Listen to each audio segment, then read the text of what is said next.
Bonjour.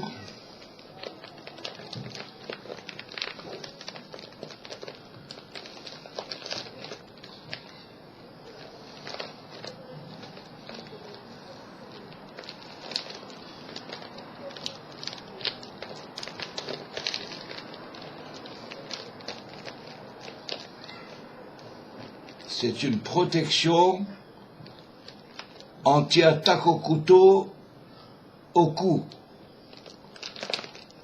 C'est du plastique classique que vous connaissez, qui existe dans le courant du marché partout.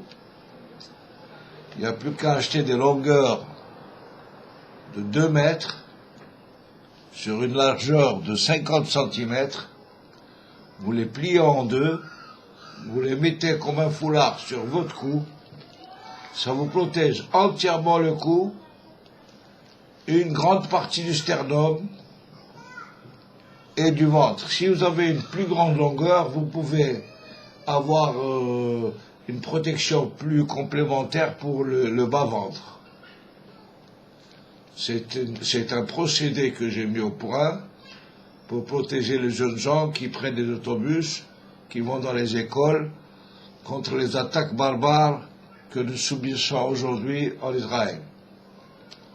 J'ai fait des essais, je ne dis pas que c'est 100% garanti, mais il y a des fortes chances pour que le couteau ne traverse pas le plastique.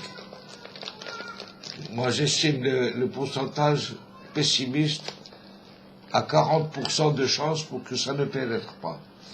Il faut laisser large, il ne faut pas que ce soit près du corps, haut sur la nuque et sur les épaules, que ça protège les coins des épaules, là, les articulations ici. Là. Vous mettez un pull dessus, c'est facile à mettre, et tout et c'est fini. Ou bien vous mettez une veste, et entre les deux, vous mettez l'écharpe si vous voulez, c'est une forme d'écharpe en plastique, que vous croisez sous la veste, et vous êtes protégé. Déjà, vous n'êtes pas démunis. Il faut vous dire ceci, en ne mettant rien, vous êtes démunis pour les attaques surprises du côté du dos et sur le bas-ventre.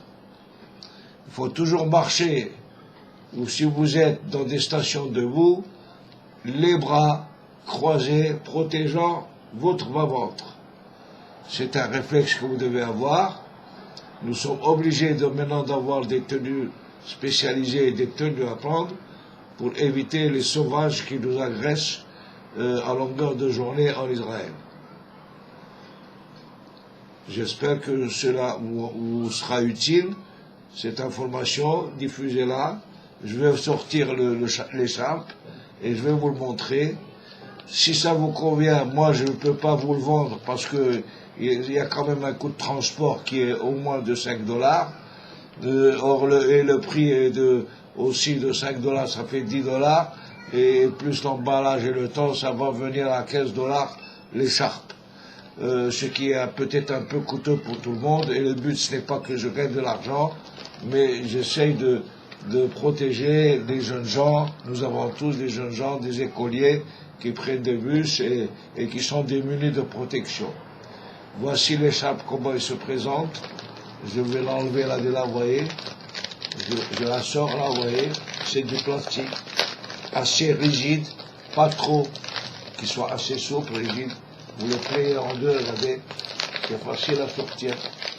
Ouais, je le sors par là, par le haut du pull. Vous voyez, et ça fait ça. Il n'est pas utile que ça soit parfaitement plié. Plus il y a c'est froissé, plus ça protège mieux. Ça fait à peu près ça, vous voyez. Voilà le type d'écharpe que vous devez acheter. Achetez-le le plus long possible. Le plus grand de ça, c'est 1,50 m. Il faut acheter 2 mètres, comme ça, et vous coupez à la taille de telle sorte que ça pénètre sur la ceinture. C'est facile à faire, à protéger, et croyez-moi, c'est costaud. Hein. Ça, c'est costaud, c'est rigide, c'est souple. Il a un défaut, ça chauffe.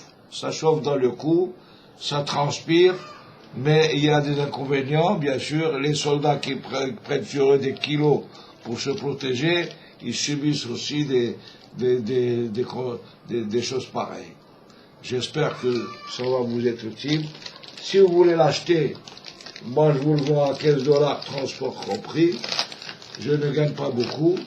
Je gagne quand même un peu, peut-être je gagne 3 $. Bon, mais si ça vous convient et que vous trouvez protection, et que ça vous plaît, vous faites-le vous-même, et ben vous m'enverrez un petit cadeau. Merci beaucoup et bonne chance. J'espère que cela vous aidera à protéger vous-même et vos enfants. Au revoir, à bientôt.